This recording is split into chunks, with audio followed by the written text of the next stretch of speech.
Welcome to the September meeting of the Seneca County Industrial Development Agency. We have a quorum, relatively short agenda this week or this month. I guess we'll start. First item on the agenda is the approval of the IDA meeting minutes from August 4th. Everyone received a copy in their packet. Any sort of questions or comments or corrections? Hearing none, could I have a motion to approve the minutes? So moved. Second? Second. All in favor? Aye. Aye. Anyone opposed? No, motion carried. Next on the agenda is the financial statements. Everyone has received one copy in your packet. Nothing too notable in the financials for this month. Can I ask a question? Yes. What's the acronym GASB 68 calculation? Government Accounting Standards Board. Okay, you were talking about that when we were interested. So about the major ones are, of course, the for notes receivable. We did receive all our payments, Bonadent, Schrader Farms, Pine Tree for June. Fixed assets, there's a change in that. We received the proceeds from the sale of Hillside. So that's now finally in the books. When we went through the financial review just a couple of weeks ago, there was a question on the fixed assets, because on the fixed assets we have something like about 1.8 million in fixed assets. Yeah, so 1.75 million before depreciation. And obviously we've made a lot of substantial asset transfers lately, Hillside, sewer line, being some of the more notable ones. Largely what is driving that number is the fire training facility at the depot, which was part of the airfield area. And we actually finished that transfer of the deed to Seneca County earlier this year. I confirmed that with Pat Jones, so we'll be, taking care of getting that off the books officially, probably for next month's financials. Just so you know, that was about 1.3 million, I think, before depreciation. Yeah. Right. So yeah, we should end up with a little under half a million when that's complete.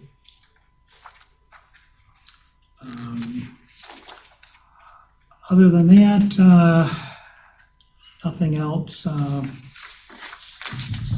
there. If anyone has any questions, or Bob, if you have anything to add with this?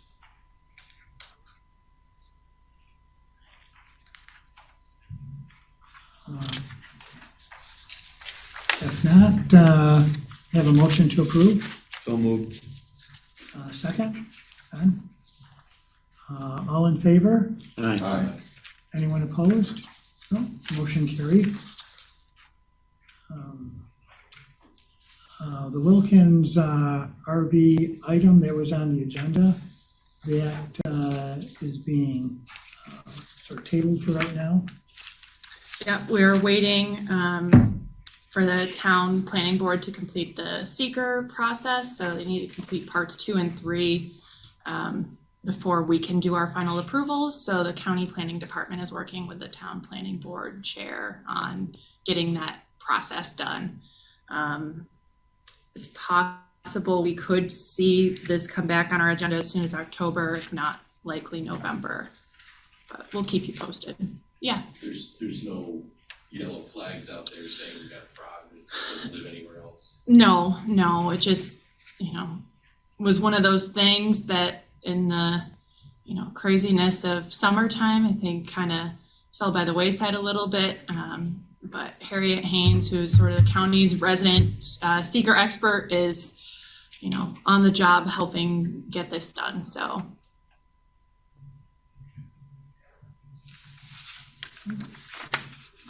Next item on the agenda is the discussion and approval of the final resolution for Seneca Garden Solar LLC. So obviously we did the inducement resolution a couple months ago, had a public hearing earlier this month. There were no comments on the project at that hearing, nor any written comments submitted. So today's final resolution will be final approval of the incentive package as proposed, which is the 15-year solar pilot that we have standardized per our uniform tax exemption policy. Based on our projections, that would be approximately a $388,000 property tax savings for the developer as a result. And then also there is a sales tax exemption being proposed for this project of approximately $427,000. You all saw the cost benefit analysis, I believe, the last time we met, but that showed $7.41 in benefit for every $1 in public assistance. Are there questions about the project?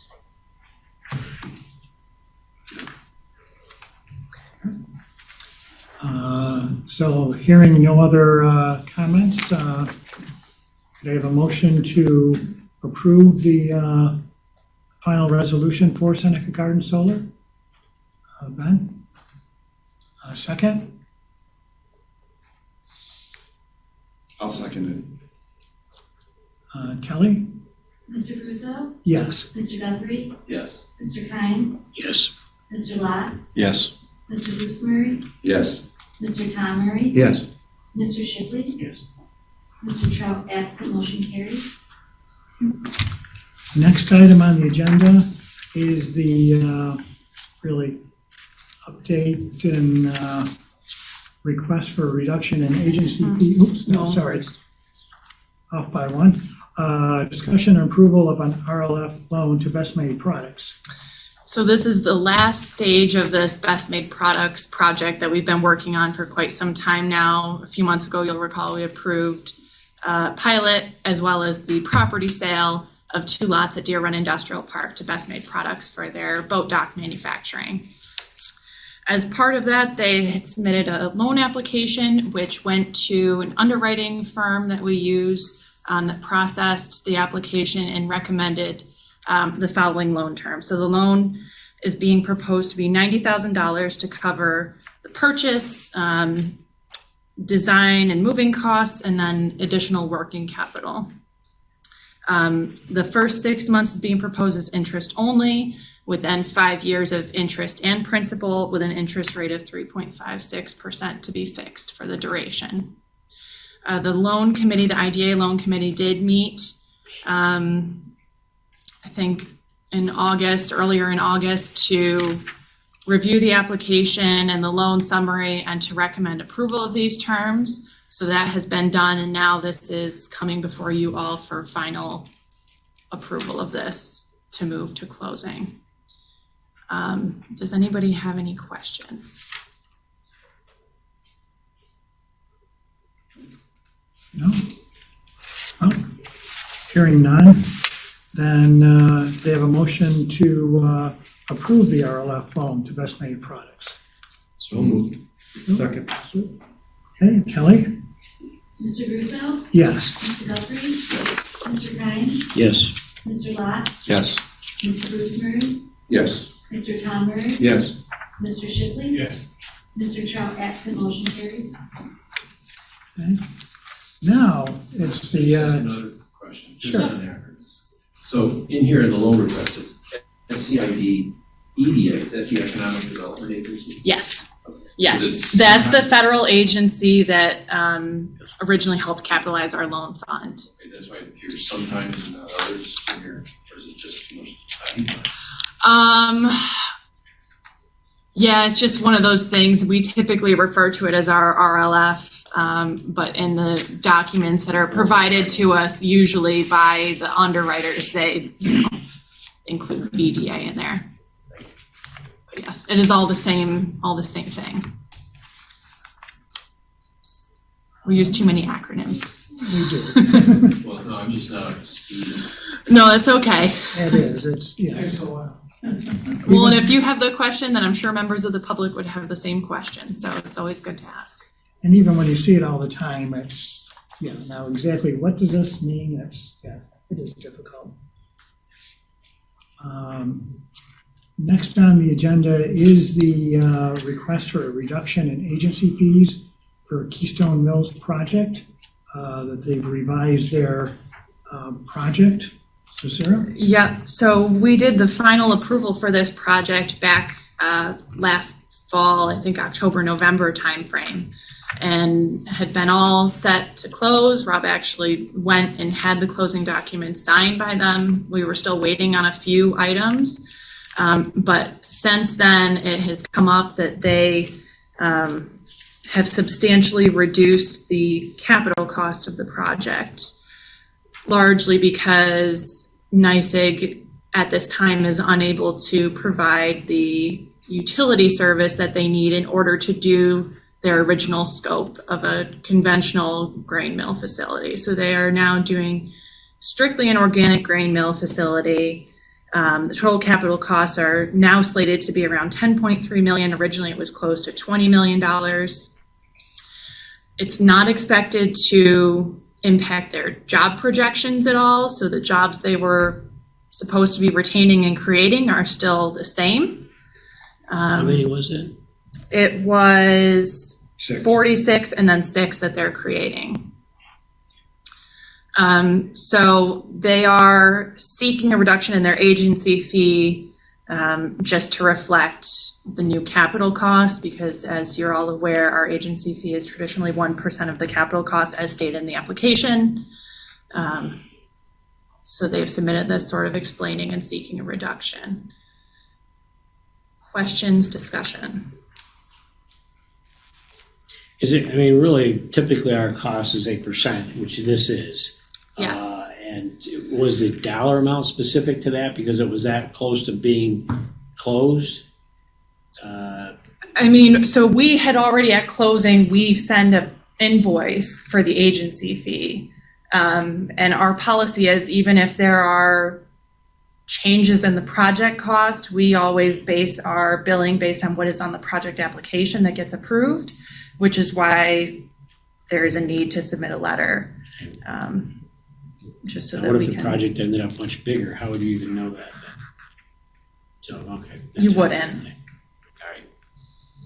That's what I was wondering was how do we kind of confirm what's up? The reality of it is we're charging a percent of the We project. charge a percent of the project as described on the application. So if somebody were to vastly under project on the application, in the end, they would benefit. Mm-hmm. In this case, they're coming to us because, Yep. they don't want to have to pay as much for a project that's not as large. Are they looking for still to expand their facility with someplace where you get more electricity? So they're going to be still doing it at the same project site that it was supposed to be at, which is directly adjacent to their existing facility. So the address and everything is the same. They just physically can't build as big because they don't have the electric that they need to do so. No, I mean, are they thinking of building another facility someplace where there is electricity? Not that I'm aware, but I mean, they could. That is a concern. And NYSEG is still working on this in the sense that I've reached out to Empire State Development and to NYSEG, and they've conveyed to me that they're in the process of doing a study to figure out what can be done to service them, because there's a few companies down there that have made requests that are sort of competing for capacity, but there is no sort of timeline on that, and Keystone wanted to move forward and needed an answer that they couldn't get at the present time. So there's not to say that they couldn't still do the larger expansion potentially in the future, but they're planning for right now. Which is unfortunate and something that I hope we won't have to worry about again, but we probably will, and it's certainly trending that way. So I think it could be worthwhile to maybe try to open up talks with NYSEG about how do we sort of approach this strategically in the future so that when we have This development, isn't it's unique. not. There's other projects that aren't going because No, of the same reason. And there's other county, Matt Hurlbut at GRE, has said to me this is, an issue for all of their projects that they're getting in other counties. It's going to continue to be an issue, especially with the state wanting to push new construction to be fully electric instead of gas. We're going to run into some serious concerns in the next couple of years. They never did upgrade the electric down in Seneca County Depot, did they? Not really, no. Not really. No. They're in the process, I was talking to some linemen yesterday, of upgrading the electricity in the Hector area because there's so many wineries that have grown up there and it's way out of balance. But it's not a real big project, it's like a new substation. Yeah. Yep. So we'll see. I think it'll probably be a future topic for additional One Seneca focus and discussion, trying to figure out how do we, I think you're right when you say it's development. going to continue to get to be a bigger issue, not a smaller. Yes. Yeah. So, good. Anyway, so at this point, we'd be looking for a motion to approve the reduction in the agency fee according to the new cost of the project. So many. Second? Kelly? Mr. Russo, Yes. Mr. Guthrie, Yes. Mr. Kine, Yes. Mr. Lot, Yes. Mr. Bruce Murray, Yes. Mr. Tom Murray, Yeah. Mr. Shipley, Yes. Mr. Cho, absent, motion carried. Next item is an update by Jeff Shipley on the Seneca County Chamber of Commerce. Can't believe it's September already. Summer has flown by. We've certainly been very busy at the Chamber of Commerce. I'll start where Sarah left off on One Seneca. We continue to have those meetings every Thursday. It's a great way, open to the public, great way to find out what not only the Chamber of Commerce has been up to, but also the IDA and the county as well. So we had a great conversation this morning. They're every Thursday, 10 to 10:30. Today we heard Waterloo Premium Outlets is expecting a very busy weekend here. It's among their busiest of the year. Labor Day weekend is typically. Also heard Small Business Development Center out of Onondaga Community College. They have actual representation here in Seneca County. They come here on a regular basis to provide counseling services, business plan services. And we heard today from Steps down in the southern part of Seneca County that they are now requiring all of their projects that come before them looking for grant help, grant assistance, or loan assistance to have a business plan. So they're sending people to the SBDC. So it's a great partnership here in Seneca County that we want to continue to nurture through the Chamber, One Seneca, and the IDA, obviously. In terms of Seneca County Chamber specific, we're certainly gearing up for the new year in terms of advocacy platforming and business services, but also from a tourism standpoint, continue to experience a lot of growth, a lot of activity. Today we just announced a new article that came out touting Seneca Falls as one of the top 20 places to visit in New York from Travel and Leisure, which is a really popular publication, as I'm sure many of you probably know. So they included Seneca Falls in that very prominently in that article, which is a great thing for our area. It brings visitors in, brings exposure to the community. We are continuing to invest a lot of resources into video content for advertising purposes.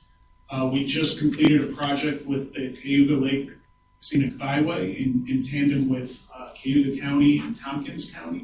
So there's a great series of videos that's on the Cayuga Lake Scenic Byway website right now that promotes our area. And in sort of similar to that, in that vein, we will be next Tuesday. We have 2 shoots scheduled next Tuesday, one in the morning where we're going to be featuring water to wine tours.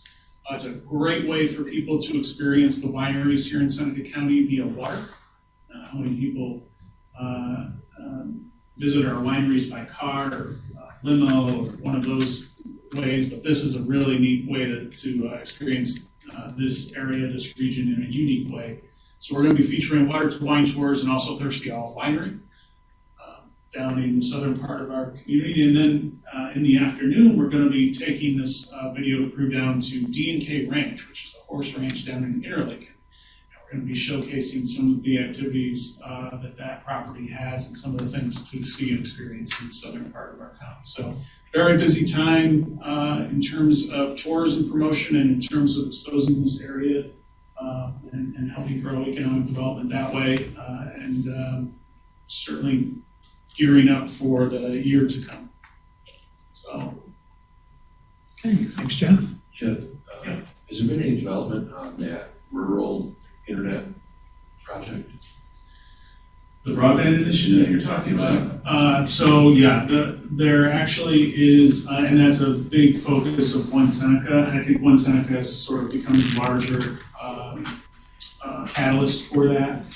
The latest news is the Broadband Committee made a recommendation to the full Board of Supervisors requesting a funding allotment out of the, I guess they call it ARPA funding. And so that's the latest.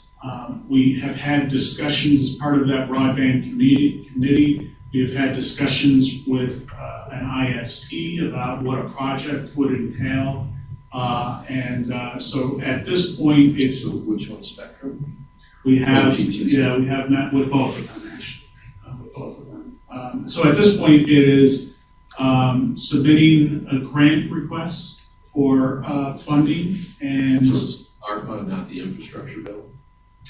well, both. There would be funding available from both potentially. Right. So it's a matter of identifying money, funding opportunities.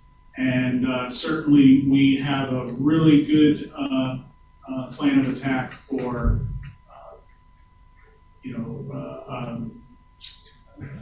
a project as we see it. It's countywide. It's meant to be countywide.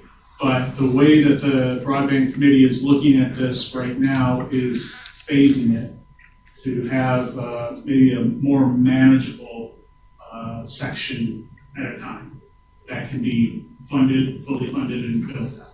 You're still in the $1 million plus range. Yeah, I would say that would be accurate. I mean, it's hard to put a exact number until we know what sort of ISP entity we're going to be working with. But I would say that would probably be there. Let's see, Don Trout is not here today. If there is anything. I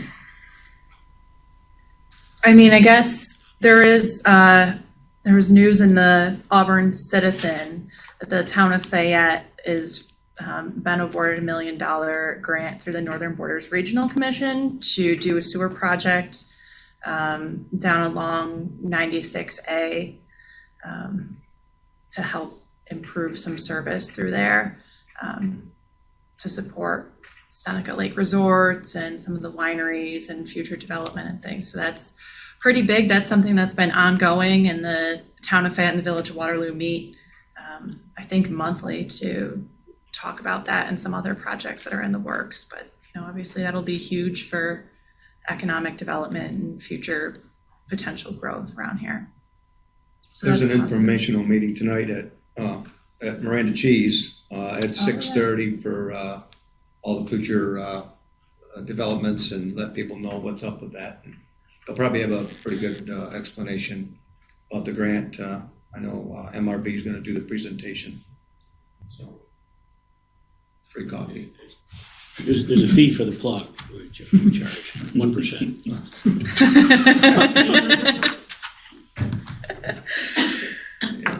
And I don't know, I mean, Ernie is here. I don't know if you have anything from the County Board of Supervisors noteworthy. Yeah, Bruce? So I could have my calendar off, but since our last meeting, a number of us did attend a tour of the Willard site. Yeah. I think this was an opportunity for probably 40 people. There were state elected representatives there. There were members of the county administration and board. There was a representative of DOCS, which is the correctional services entity that currently owns Willard. And it was really an informational sort of tour. We started at 12 o'clock, and we had a sort of brief overview from the Department of Corrections, and then a kind of informal tour, I think between 12 noon and 2 p.m.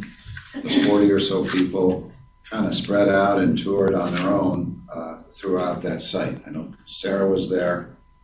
Jeff, you were there. I think, again, my own takeaway basically is the following. The county was taken off guard when the announcement came that Willard would be closing. And when we saw that the DOCC, the DOCS people, came to give us a tour, I think it was clear that the DOCS people are in the business of running prisons. They're not in the business of communicating. They're not in the business of public relations. They're not in the business of economic development. They're in the business of running prisons, and they have their hands full. So as much as we felt kind of blindsided, they don't do that. They just make decisions and move on, is my feeling. Now, there were some positives, I think, that came out of this. And Jeff and Sarah, you can give your own feeling on this. The representative of DOCS, perfectly fine DOCS staff member, didn't have a lot to say when it came to the disposition of this site. Didn't say, this is how we are going to handle the process. That's really unclear. One of the basic outline is there's a division of the state, like a general services agency. They're really the auction off the property wing of the state government. And state agencies will transfer an asset like Willard to this general services agency, provided everybody is in agreement, all the interested parties are in agreement for seeing that happen. That is, a plan for what would go on with that site after it leaves the ownership of DOCS. In order to make that transfer, I asked the representative, I said, what if the county were to come up with a plan? What if we as a county could come to you and say, here's what we want to do with these 500 acres, 1 mile of lakefront. Here are all the interested parties. Everyone who represents an interested party is here nodding their head. Are you in a position to transfer this now? And, this is very early in the game. This is a 10-year process. But she said, that's kind of how it works. If we're not going to run it, we need someone to take on responsibility. So, again, my take, somebody's going to need to come up with that plan. And I don't know who it is. I mean, for the larger part of the county in terms of population and voting rights and so forth, Willard's kind of out of sight, out of mind. However, for the southern part of the county, this could be one of the most sort of transformative occasions, opportunities, let's say. Let's say it's an opportunity to take and create a really significant economic engine. Mm-hmm. And so I don't know how to do that. The IDA had a process with the depot, which doesn't need to be the template or litmus, or doesn't need to be a template for this one. But I'd like to see if maybe if the county voting bloc doesn't feel as equally strong about economic development in this part of the county, the southern part. I'm not saying that they don't. But if there's not an initiative, there's not incentive, there's not a drive to do that, could the IDA look at having a role in that direction? That is, assembling the effort, much along the lines of what was with the strategic plan, which is getting, hiring an outside consultant, getting everyone together, pooling the thoughts, massaging them, and coming out with a plan. So that would be my, for discussion, obviously. Just from my point of view, I thought the tour was eye-opening. For me personally, there were properties that I'd never been in and been allowed to go in before.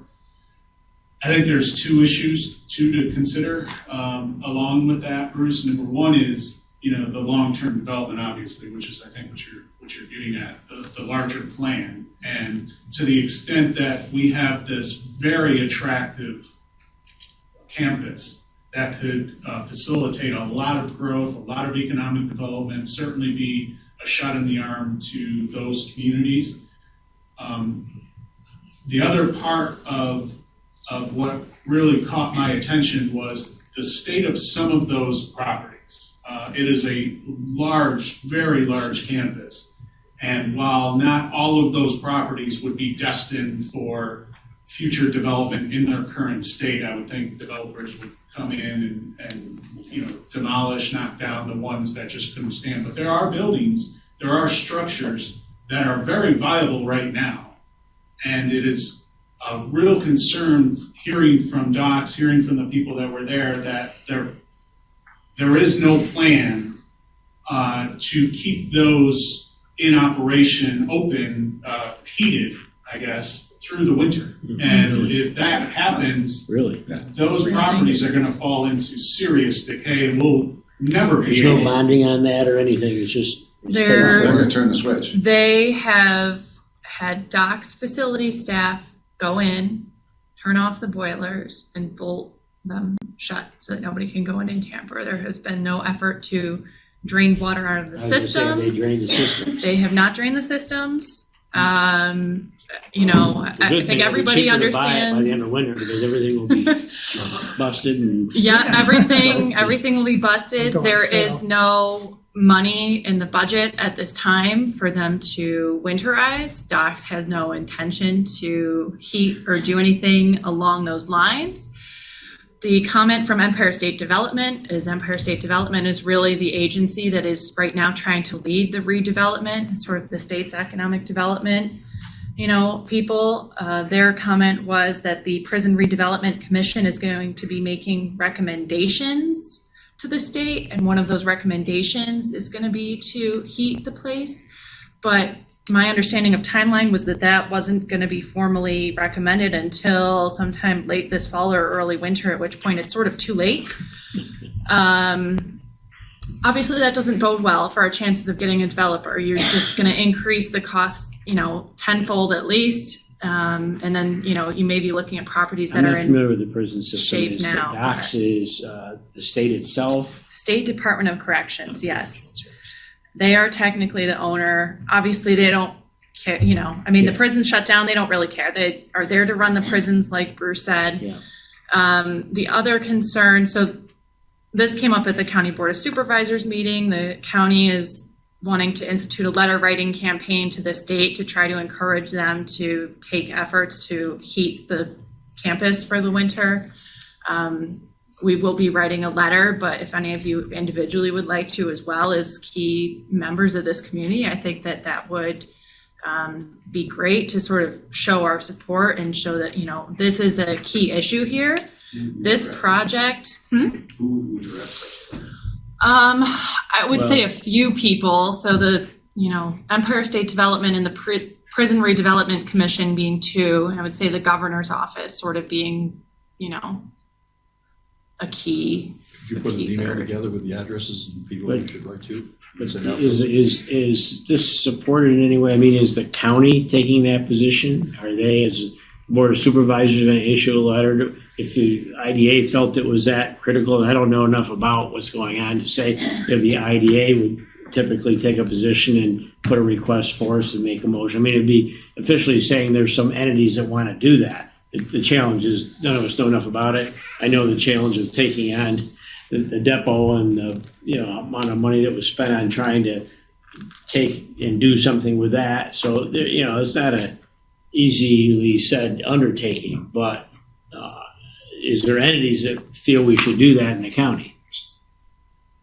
I think the county's wanting to do something to try and keep it heated, and but if we're gonna be allowed to, it doesn't matter. My understanding was you just say, we're cutting it off and that's it. We got no funds, and it is a big waste. And Well, it Right seems if over you're some gonna of get the anything buildings other than a aren't worth few handful of us anything. doing it, it seems like if the county board of supervisors, this IDA, pass some resolutions asking and send it to your congressman, senator, everyone, and say, hey, we're just saying we would like to see you keep this thing heated so we can at least decide if there's something you can do here. Once you get through the winter and the pipes I operate think and they're stuff. writing the letter, and IDA would put the letter with it to sit together or something, and get anybody else to do this thing.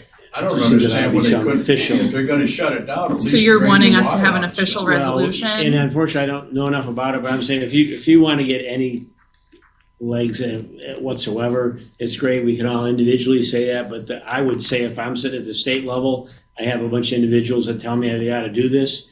I'm saying, okay, does the county think they should do this? Does the county board of supervisors support it? The IDA?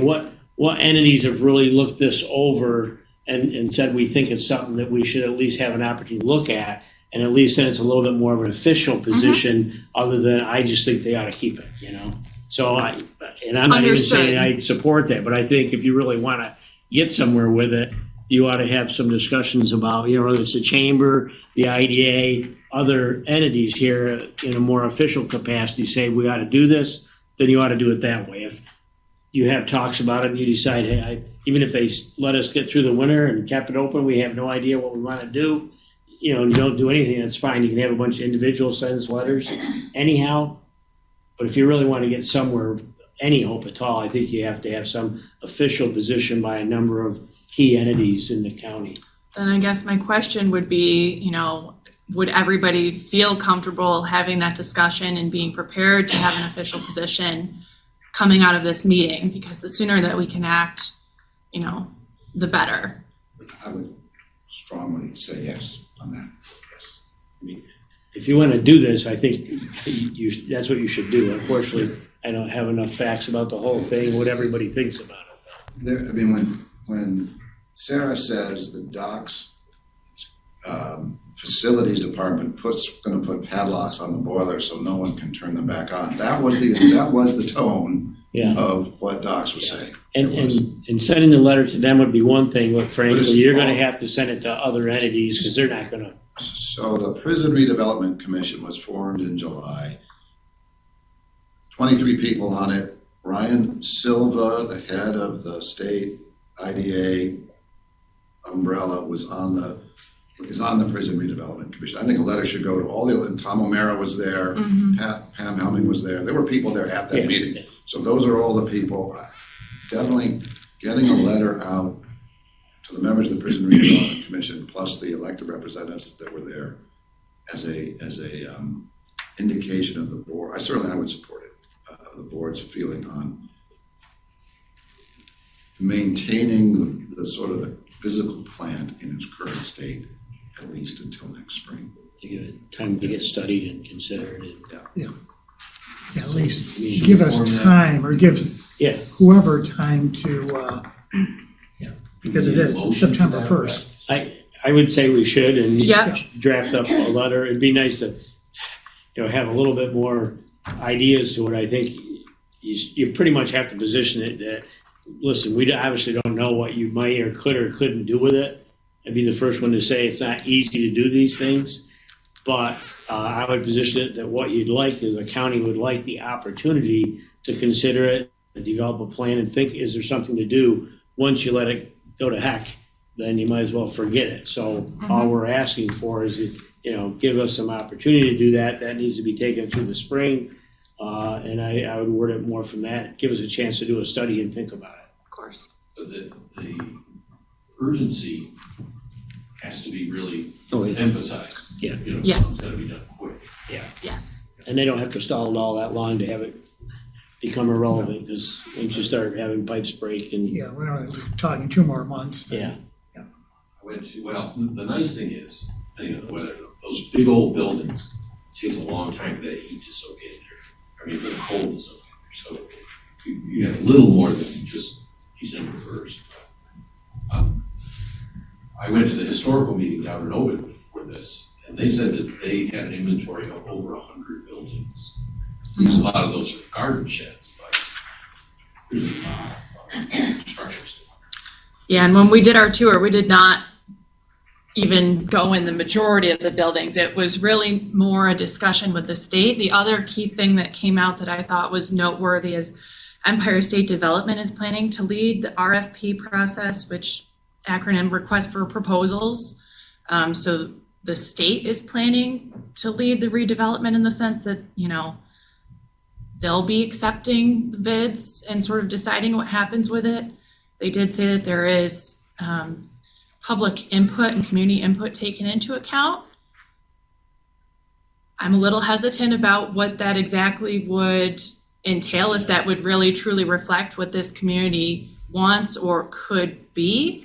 I certainly think, aside from the push to have the state, you know, pay to continue heating the buildings throughout the winter, I think it would be great for the IDA, for One Seneca, for the county, whoever it is, to come together and put together a community proposal for some of the things we would like to see, and ideally lead the redevelopment efforts there. And one of the other things we wanted to bring up for discussion, we do have approximately $100,000 left in a grant from Empire State Development that we've talked about needing to use for something. With this Willard project going on, it could be a great opportunity to have a firm come in and do sort of an analysis, evaluating the site as a whole, and then also putting together a highest and best use case of what could this property, you know, what is the current state of the property and what could this really be? And then we could use that, you know, potentially as a community to put together a plan moving forward of what kinds of things do we want to see there, and how do we facilitate that? Because if this is done right, this could be, you know, one of the biggest projects any of us has sort of ever worked on here as far as influence and impact on the community. You know, I think it would be remiss of us to sort of say, let's ignore it. It's too much work. It's too challenging. I say, let's do it. Yeah, I don't disagree with that. I'm obviously tainted by the amount of years that went into the depot and what's up there and how much money was spent. So I don't disagree with what you're saying. We need to have more of a plan and to say, hey, we'll throw $100,000 at doing this before we have a little idea what we want to do. And are there other entities, facilities like this that have been redeveloped? You know, what ultimately can you get the state to support this? There's got to be some other support besides the county and the IDA to make this happen. So I don't disagree that we would maybe do that. We just have to identify what that is. We spent money to bring in outside entities, put marketing proposals together. We went all over the country. Yep. You know, and I'm not for just writing a check to. I totally understand where you're coming from, and I understand the whole PTSD of, you know, some of it. Obviously, I haven't been around as long, and I think we can take everything that happened with the redevelopment of the Army Depot as sort of a lesson that was learned, and that will help, I think, better inform us of how do we move forward in a way that will hopefully be less burdensome. Part of that is to get a good inventory of, you've done some of that, so you have a better feel than I do. What kind of condition is everything in? What do you have there for utilities? What, you know, what part of the problem of the depot was, you know, 2/3 of it was falling down. I mean, there was no utilities, there was no power. I mean, so it would be good to get an inventory of what is it we're trying to save. Yeah. And have some discussions about that. But and I think that's where a study like a highest and best use case will come into play, because it would give us all of that information, you know, sort of at face value. Willard has a lot more inherent value than the Army Depot does. It's a lot more attractive to future development. Just looking at it, tell me why that is, though. And you're not the waterfront. No, but you know, I mean, we can talk about it, but it's in It's overall appears to be at face value in better shape. The amount of waterfront, Absolutely. there's some very unique sort of architecturally interesting buildings, which, let's face it, the Army Depot, not constructed in a time when anything was really done for aesthetics or, so there is, I think, more value to be said in that. And the goal of a study like this would not be for marketing. Ultimately, it would help us market and try to figure out what types of developers we might want to pursue for redevelopment. But Yeah, initially, it would be, also help that if we're gonna do here's that- what the state of the property is, and here's what the potential is. I would say if without we're going even to put getting that into kind the of money in, we should also be hoping that the state would put some money in to help do that. Is there some other things that would help us do that? This IDA is willing to put money into doing things like that. Can we get some other participants to help with that? So We can talk with the county about it. The other thing is, if we can get the state to at least commit to the heating and the winterization, those are not small. Nope. Those are not small things. If we can get them to start committing more on the maintenance of the property, that gives us as a community a lot more leeway, because the towns are already starting to bear some of the burden of utilities, Sewage too. the sewage and the water, and there's all kinds of intricacies to that issue that I couldn't even begin to really properly do justice. Be better to hear from those town supervisors, but I certainly think that it would be worthwhile for us. We've talked about this a little bit with the county manager, but certainly would be a good topic, I think, to maybe have a joint sort of conference or something between IDA, the County Board of Supervisors, But I the think chamber, and point some that you other said, key some of officials. the towns are out there have some utilizations. I think that, some of those towns that are of interest should be involved with trying to. So you need to get a consortium of people together that have a real interest to try to do this if it's worth it. But to today's point, I agree that we ought to get an opportunity to do that, and that means not letting it all go to heck. I don't know if out of whatever 100 buildings out there, there's the big value is also the lake frontage. But is there 7 of them that are really unique and really in great shape? And instead of saying you need to keep them all good, here's 8 of them that we think are critical. Can we agree to take care of those 8 or something? Just some kind of plan. So one small piece that we had on the One Seneca group, a guy who's a professional in the real estate consulting business, and I've kept in touch with him along the way. I showed him a list of the people who are on the Prison Redevelopment Commission, State Commission. 2 of them were people from firms that are in the business of taking sites like this and converting them. So when I showed him that list, he looked at it, saw those 2 firms, and said, these are serious people. These are not just window dressing members of the commission. So I think maybe there might be an avenue either through Ryan Silva or through the elected representatives, through to that State Prison Redevelopment Commission, say, get some money from them. Because they were just formed, they're not doing anything yet. This is a way for them to do something right away. That's your job. You're here, and now you can do that. Right? So I think, You're the new guy. We'd like a proposal by next week. So really what we're looking at is almost like three separate items all blended together. One is the most immediate is to try to get it heated winterized.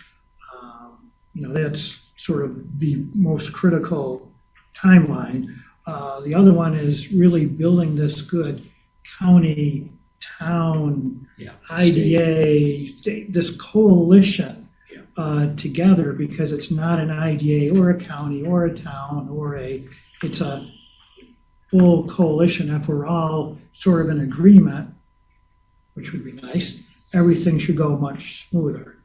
And then, of course, the third one is as part of this sort of whether we kick this off or try to initiate this with other partners, this best use study with some of the grant that we have,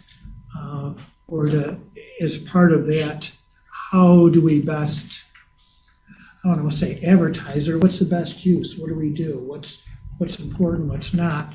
Again, so this whole big grand coalition can move forward. And again, I don't think it's something that, as an IDA, we can't be the, but definitely we should be a strong partner with that. So I don't know if there's any resolution I or think we whatever. should have the resolution drafting a letter saying that the IDA supports the idea of trying to not let these facilities fall apart while this type of study is being done. We'd like to have time to talk with other partners, with the county, with the towns. We think there's some criticalness to this and some opportunity, and without the ability to at least keep the place up, kept, maintained, heat, and we're not talking keeping it at 70, we're talking keeping it at 45. So I think some letter, and I think you need to talk with the supervisors and the chamber and a few other entities to send some letters in, because that's us sending individual ones in aren't even going to matter. We need to get, and that's some entities and the type of things that Steve's talking about together. And the bottom line is, if you go out and the 3 local towns go, we don't care, and the county decides that we don't want to do this, then no use of us jumping into it. Well, the county has already decided they are writing a letter. That was what the discussion was. And I think ours going in conjunction with that, see how Yes. they're wording theirs. You can work with that. I think we can give you a pretty good leeway as to how to write that. I certainly would be in favor of the IDA supporting, trying to do that and get a letter out of support. So is that you officially making the Yeah, I'll make a motion? second. Do we have a second for that? Second. Sure, Kelly, try to write. This is the beauty of live streaming. Yeah. She can watch it back. Yeah, and I'm sorry, I'm bringing this up, I haven't been out there, I didn't do it, No, but I that's- think it's certainly something that should be looked at. And The amazing thing, Tom, and just being there is the campus was built as a college campus. It was originally intended to be, I think, the Ovid Agricultural College. And if you walk it, it truly looks like a Campus. college campus as you get into it. Interesting. And so it is definitely something that we should definitely take a look at. And I think if you guys were interested, we could potentially make some phone calls. The Romulus Historical Society gives tours of the campus. We could, potentially I'd- schedule one I'd with be the board. interested. I don't think we'd be able to access, obviously, the interiors of the buildings, but you could sort of get a sense for how things are laid out He and, said he would go through the redevelopment people if he's. Oh. Take a survey, wonderful. That would be of interest. Okay. but he'd have to schedule. Yep, so then I will maybe reach out to the folks at the Historical Society and see if what their availability would be like, and then coordinate with all of you, because I think that would be, worthwhile. So we had a first and a second? Yeah, so I guess to make this official, all in favor? Aye. Anyone opposed? No, motion carried. Yes, what the last, Only one Item? other update. Obviously, we still have one vacancy on our IDA board at this point. So we will be reaching back out to the folks that were on the IDA board interview committee, which was comprised of a few of our members, some of the board of supervisors, the county manager, and trying to coordinate some meetings so that we can start working on the recruitment process. I think a realistic goal could be to have somebody maybe instated by January, really take our time and try to find some good candidates. So I guess keep an eye out for that. so this will be sort of a little bit of what we did in the past, two-pronged type of thing. One is we'll be advertising like we have before, anyone interested, but more importantly is to really by networking, develop what's who do you know that might be interested in joining the board, to reach out, get people's interest, that type of thing, so we can develop a list. You can, feel free to let Sarah know if there's people, we can start putting this list together. So we have, again, not only the advertisements, but recommendations from people on the board, and again, anyone else you might know. We want to make sure we do this. And that's it. And that's it. So, because of that, like a motion to adjourn? I'll make that. Anyone want a second? I'll second it. Okay, all in favor? Aye. Aye.